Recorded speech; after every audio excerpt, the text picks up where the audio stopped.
The biggest fight, or should I say negotiation, my wife and I have ever had was over toothpaste. You see, my wife is a roller and I'm a squeezer. And nothing upsets a roller more than a squeezer. To this day, after 20 years of marriage, we still have 2 tubes of toothpaste.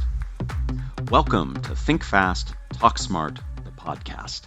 Negotiation plays an important role in our daily lives. You might be striving to get an increase in your salary, support for a project, less screen time for your kids, or more quality time with your romantic partner. Becoming a better negotiator can help you and the people you interact with. Today, I am so excited to be joined by Maggie Neale, the Adams Distinguished Professor of Management, Emerita at the GSB. Additionally, along with Thomas Leese, Maggie is the co-author of the book, Getting More of What You Want. Her research focuses on negotiation and team performance. Welcome, Maggie. Thanks so much for being here. Thanks, Matt. It's a pleasure. Yep, you are well known for your keen insights, your engaging teaching style, and humorous storytelling, and along with your love of horses. So excited to have you here. I'd like to get started. I know you have a particular way of looking at negotiation. How do you define negotiation, and what do you see as the definition of a successful negotiation? Well, too many of us approach a negotiation as a battle. And that battle is characterized by, I'm going to try to get stuff from you, and I'm going to try to keep you from getting my stuff. And if that's how you think about negotiation, you're already in an uphill climb. Because what that perspective does is it frames how you interact and evaluate your counterpart and yourself. You're going to evaluate your counterpart through that screen of battle. And so what I suggest is, rather than thinking about your counterpart as your enemy, think about negotiation as collaborative problem solving. Collaborative problem solving has 3 dimensions. The first is that I, as the protagonist negotiator, am better off. Better off than my alternatives, better off than my status quo, better off than had I not negotiated. Now, that may sound like a low bar, because what reasonable person is going to negotiate to be worse off? That's true. Except we all have. Each of us have been in negotiations multiple times probably, where we knew at the moment, the second before we said yes, we should walk away. But we said yes anyway, because we privileged agreement over the quality of deal. So that's number 1, is I, as the protagonist, need to be made better off. But number 2, there's no command and control in negotiation. I cannot force you to say yes. All that I can do is present proposals to you where you think it's in your interest to say yes. And we agree on a common course of action. So that means I need to understand who you are, what your interests are, your preferences, your motivations, what your challenges are. And I need to be able to answer the question, why would you say yes to my proposal? Because if I don't have the answer to that question, I'm not ready to negotiate. So the second part is really about reconnaissance and reflection into who you're negotiating with. Absolutely. And the third point is that when I present a proposal to you, I'm going to present that proposal as a solution to a problem that you have. And that's the crux of the collaborative problem-solving perspective. What it does is it takes this out of me against you. Now, I like that a lot. That reinforces several things that we've heard across many of these podcast episodes, is you really have to know your audience, who you're talking to, and you have to frame your communication in a way that helps and supports them. It's not just about you. So I love that you're echoing that. Yes, and the not just about you is the whole point. What suggestions do you have to help us better plan for our negotiations? Are there things we can do to prepare ourselves and those we negotiate with? Absolutely. So I need to understand my situation. The first thing I need to understand is, what are my alternatives? What happens to me in the case of an impasse? There has been a ton of research in this area, and it's really very clear. Those folks with better alternatives, on average, walk away with more in the negotiation. And the reason they do that is because they're more willing to walk away. So let's say I have a really good alternative. It makes it easier for me to walk away. So if you want an outcome, a negotiated outcome with me, you've got to actually pay me to stay and engage with you. but my alternatives are outside the negotiation, but they have a huge impact on how I behave because they affect the second parameter, which is my reservation price. My reservation price, it's the tipping point in a negotiation. And it is arguably the most strategic piece of information because it tells me where that point is where I am willing to walk away. In fact, if I am negotiating it and I am at my reservation price, I should be so indifferent as to the outcome that I can flip a coin. And if it lands heads, I walk away. And if it lands tails, I say yes. And I would argue most of us don't ever think about. Most people don't. And even people who do oftentimes don't have the discipline to be able to honor that reservation price because they value getting a yes over the quality of the deal. And this is what's so critical because if you don't have a reservation price, if you don't have a point, your bottom line, if you're not clear what your bottom line is, and you don't have the discipline to maintain that bottom line, then whatever surplus exists in the negotiation can easily flow to your counterpart. Because it really is that point where you say, no, I won't do this, right? But you need to know where that is. And now, if all you focused on were those two aspects, your bottom line or what happens if you got an impasse, then what's going to happen is you're going to systematically underperform in your negotiation. And you do so because of a very powerful psychological process. Expectations drive our behavior.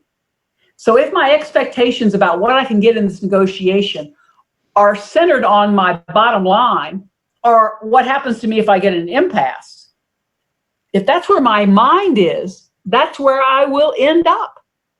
So I must leverage up my expectations.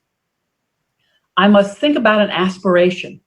An aspiration is an assessment. And that doesn't mean I look at them and say, oh, if things went really well, the perfect world, I would get all of this. No. What I say is, here's my situation. Here's my skills and ability. Here's my counterpart. Here's their situation. If everything went in my direction in this situation, optimistically, what could I hope to achieve? That doesn't say my counterpart completely, sort of rolls over on their back and says, I give. No, they're going to be trying to get more of what they want. But if things go my way, what could I hope to achieve? And what I've found, Matt, is that folks rarely identify an aspiration. Sometimes they will identify a reservation price, absolutely. Sometimes their alternatives, yes. But they rarely use what I think is really one of the secret ingredients in successful negotiation, which is setting an aspiration and having a focus from your perspective on that aspiration. Previously on this podcast, we've talked a fair bit about how to structure our messages. Are there specific best practices for how you structure negotiation messages? For example, I know you've done some research on chunking, and I find it really compelling. Can you tell us a bit about that? Well, there are two different ways to think about chunking. So number one is that too often in negotiation, we tell ourselves that the correct way to negotiate is one issue at a time. And that strategy is a recipe for value destruction in a negotiation. And so part of what we want to do is we want to be able to negotiate multiple issues simultaneously.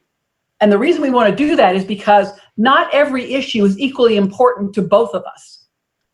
And so what I want to do is I want to get a sense of value or importance of the issues over which we could negotiate.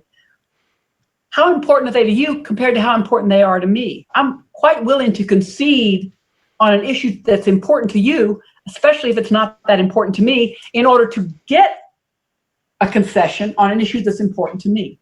That's the beginning of the chunking process. So where are the asymmetries in our preferences? And then what I want to do is I want to negotiate at the package level.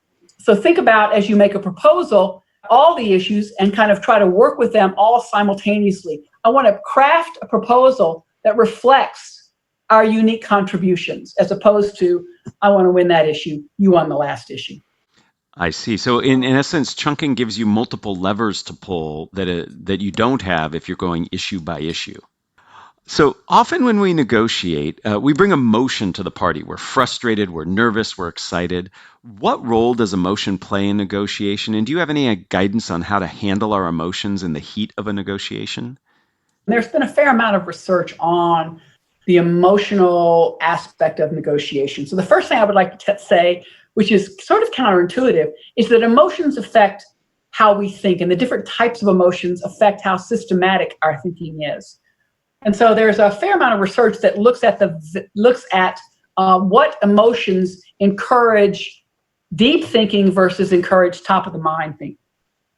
And it turns out that it's not about happy or angry, right? It turns out that actually happy and angry both create an emphasis on top of the mind thinking.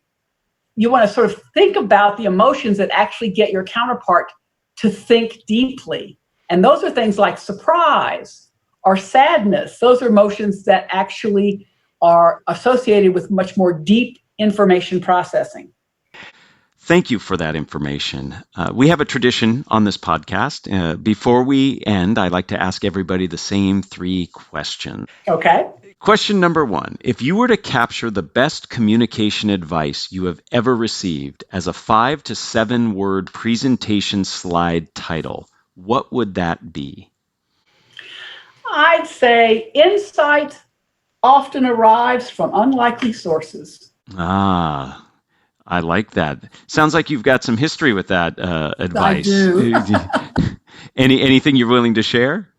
Well, part of the issue, and let me give a little pitch here. I have a TEDx talk from Stanford about negotiating with my horse. One of my most failed negotiations was with my horse, and she also taught me a whole lot about negotiation subsequent to that. Insight comes from really interesting places. Yes. I'm impressed that we went so long without talking about horses, so I'm glad it came up. Question number 2. Who is a communicator, I guess I will say a human communicator, that you admire and why?